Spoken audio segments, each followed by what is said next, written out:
In this video, I'm going to show you how to use Packet Tracer. This is the new Packet Tracer version 7.2.1. You're going to need to go to the website on Netacad to get the download for your, or get the username and password. It's a free username and password, and then you'll be able to do the download and get it from there. I'm going to show you how to add some devices to start with. So we're going to start with our routers. I always like to add the simple 1841 router. You're going to need 2 of those. So I'm just going to throw 2 of those on here. Okay, and then we're going to need some switches. So I click on switches, and we're going to need the 2960 switch. Throw one on each side. Essentially have 2 networks. Notice when I put them on, I always put the one on the 0 on this left-hand side, and the one with the 1 on this other side, on this side over here. It's going to help in the future. Okay. I'm also going to want to click on the wireless device, and I'm going to need the access point PT. That's this guy right here. I'm going to need one for each side. Okay, put that over there. And then I'm going to need some other devices. So I click on devices, and I'm going to need a server for each side. So we'll put a server here and a server here and a PC. I'll just put one here and one PC on this side, and then I'll add a laptop and a printer on this side. All right, so now once we have all of our devices on the logical layer, we'll want to connect them together. So I click on the little connection, it's the lightning bolt, and if I click on the lightning bolt here, it's going to auto select what it is. Okay, so I don't need to worry about what type, because it will auto select for me and allow me to connect those together with the right cabling. And connected to that switch, and this access point connected, and this access point connected. Okay, now we want to set up our services. Okay, so this server here is going to be a DHCP server. It's going to give out IP addresses for its network on this side. So I'm going to click on the server, and before I get started, I want to configure the global settings for the network card, network interface card on this server. The first thing we want to set is the default gateway. Now we know on this side of the network, let's move this over a little bit. This side of the network, this is going to be the default gateway. And in fact, this port here is going to be the default gateway, because all of these devices are going to have to go through this port to go off the network. Okay, so we're going to set that to 192.168.1.1. And the DNS server is 192.168.1.2. Now the DNS server is going to be this server. So we'll just set that as the DNS server 1.2, and then we'll go to services, or we'll go down to the fast Ethernet, and we'll set that as 192.168.1.2 with a default subnet mask. We're not going to subnet this anymore. Make sure that port's turned on. Okay, so we have the static, this server's IP is going to be a static IP address of 1.2. Now, go into our services. The first service we want to set up is DHCP. So we turn it on. We set the default gateway, 192.168.1.1. Okay. The DNS server, 192.168.1.2. Now, the cool thing is this DNS server, this information, default gateway, DNS server, the IP, all this information is going to be sent out by the DHCP server to every single device. So we don't have to set that on every single one. Okay. Now we need to tell it what the pool is. The first IP address is going to be 3. Now why 3?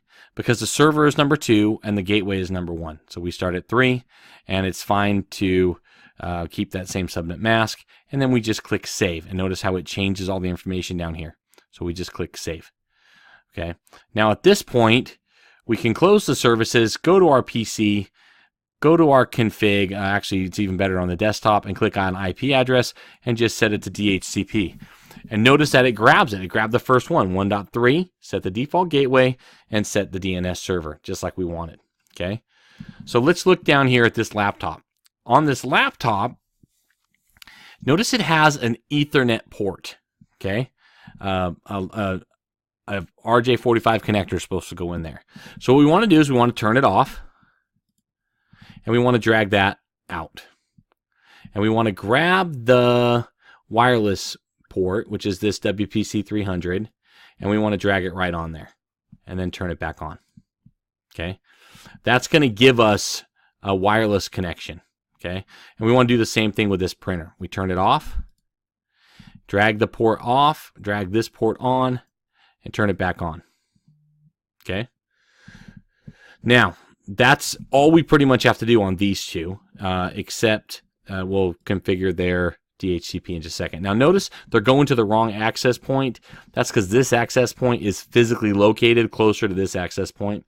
So let's now is a good time to actually talk about the physical part. So if I click on physical, I have one home city. Okay, if I double click and go into the home city, I have one corporate office. I want to add a corporate office. So let's go up here and just click. This one says add a new building. Okay, so now I have two buildings. Within my second building, I want to add a network closet. Okay, so I'm going to zoom out on this so we could see it a little bit better. And I added a network closet. Okay, go back in this corporate. I have my network closet, but I also have a lot of other devices. So I want to put this printer.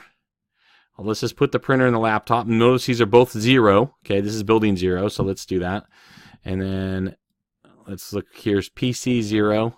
This PC needs to go to the other office. So I'm just going to come up here and click on the move button and say move it to the office building, so it's out of here. And you notice it left because this line is now stretching across and going off the page. It won't do that when I move the switch. So if I go into the network closet, all the ones that have 1 on it, I want to move them.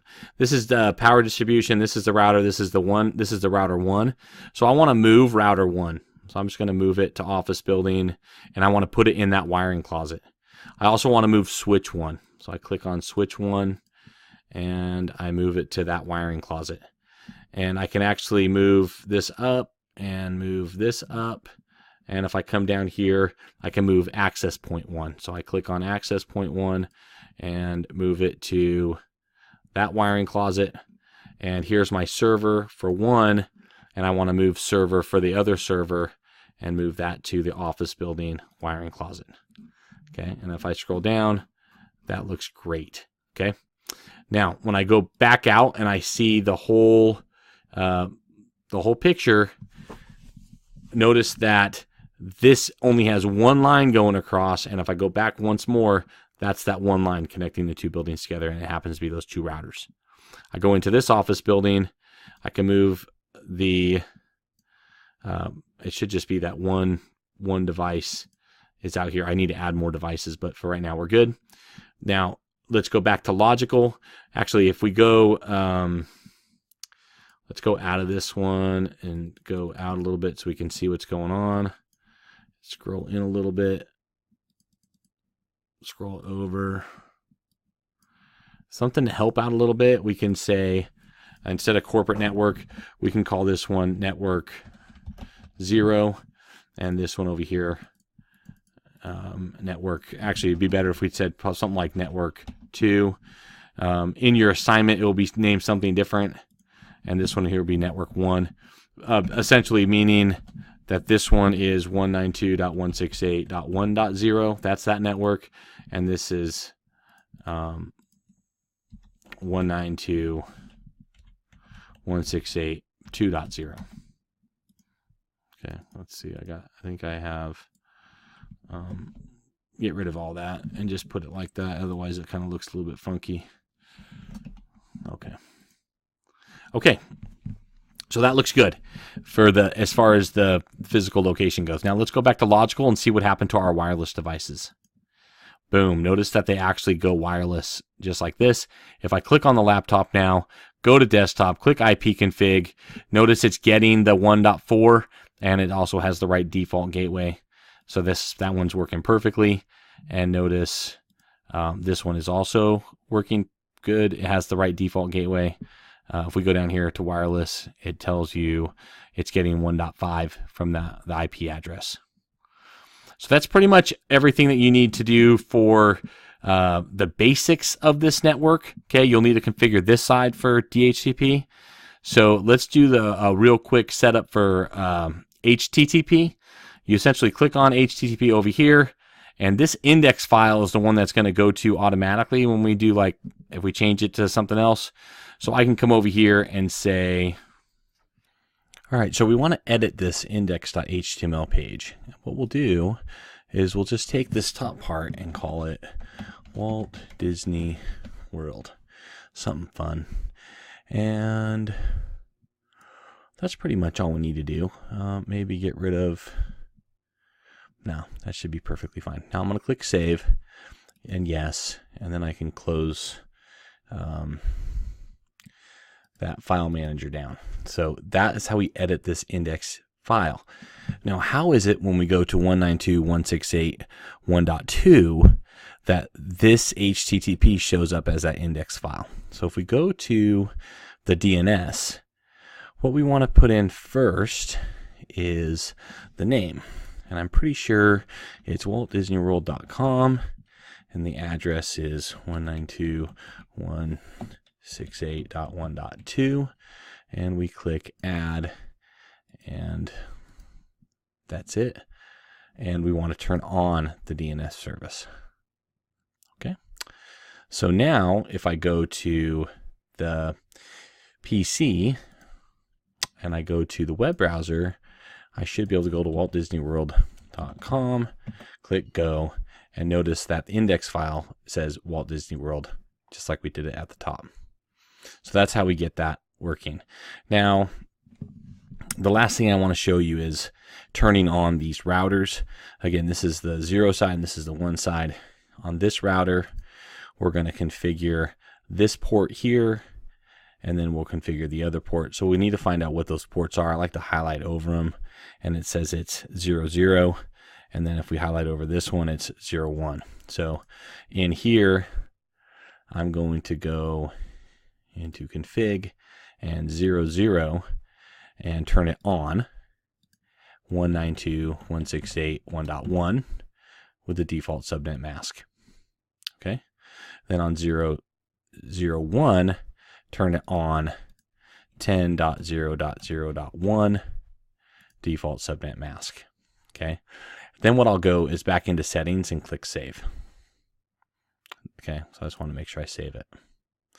All right, so that one's done. Then I want to go to this side. Again, that is 00 and that one is 01. So I click in here, go to config 00 and 10.0.0.2 subnet mask, turn it on, and 0.1, 192.168.2.1.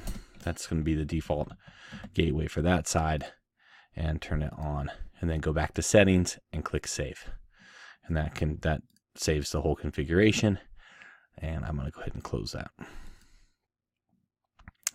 And now you'll see that all the lights turn green, and the last thing you'll need to do is on this side, you'll need to set up this as a DHCP server, okay, for the 192 network. So if I come over here under services, DHCP, turn it on, default gateway on this side is 192.168.2.1 with the default subnet mask of, or no, 192.168.1.2 is the DNS server. That DNS server is on the other side. It's over here. So you don't need to have 2 DNS servers on your network, okay? And then the start of the IP address. Well, before we do any of this, let's go to configure under settings and actually configure it 2.1 DNS server 1.2. Okay, then go down to the interface 192.168. This server is going to be 2.2 with that default subnet mask. Make sure it's turned on. And then when we go to services, turn it off, turn it back on.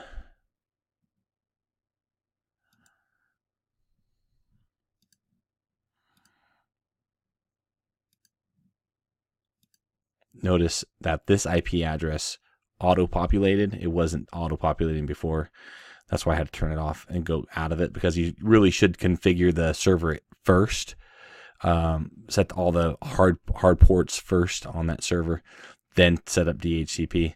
But let's set the default gateway on this side of the router is going to be 2.1 and then 192.168.1.2. That puts us at the DNS servers on this side. Okay, and then again we want to start it at 3 and just click save. Okay, now at this point we should be able to jump into this computer, set it to DHCP, and it's getting it just right. Okay, and then the server is already done. So on this computer, web browser, www.com should work. It doesn't look like it's going to work. It might take just a second to get across there. It might not know where it's going. It might time out. Let's just see what it does. What we could also do is use the command prompt and we can ping. Okay, so ping 192.168.2.1, and it's going to get that reply. And that right there is this side of that router. Okay, well, let's ping the other side of the router. So ping 10.0.0.2, and it's going to get that reply. Let's do .1, and it's not going to get the reply, and I know why. I just remembered. There's one more step we need to do. We need to go into the router, and we need to go into the RIP settings, and we just need to add those two addresses. So this side, router 1, needs to know the 10.0.0 address. We'll just say .0 address, and it needs to know about the 192.168.2.1, and when you click on it, it just basically puts the network ID down here. Okay, again, go to settings and hit save. Okay, do the same thing on router 0. Go into RIP. That's a routing protocol, 192.168.1.1. Just click add. It'll add it as a network address, and 10.0.0.0. Click add, and now it knows. It knows. So essentially, what you're doing is saying, "Hey, use the routing protocol to figure out how traffic is going to traverse these routers." And now I'm going to go back to settings and click save again. So that's been saved. All right. Now, if I ping again what I just pinged, now I'm going to get that reply. So I pinged from that PC1, it came across and it pinged this this port here, and it worked. So now we should be able to get that. Go back to the desktop. Let's close this and go to waltdisneyworld.com, and it should go all the way across.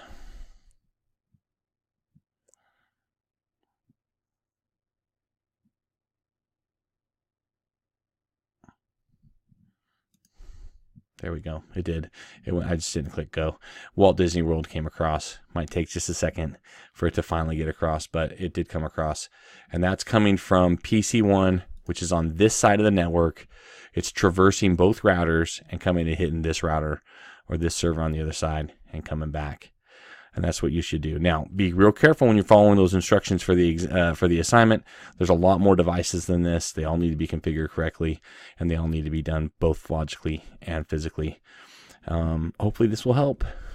If you have any questions, shoot me an email or leave a comment in the comment section below.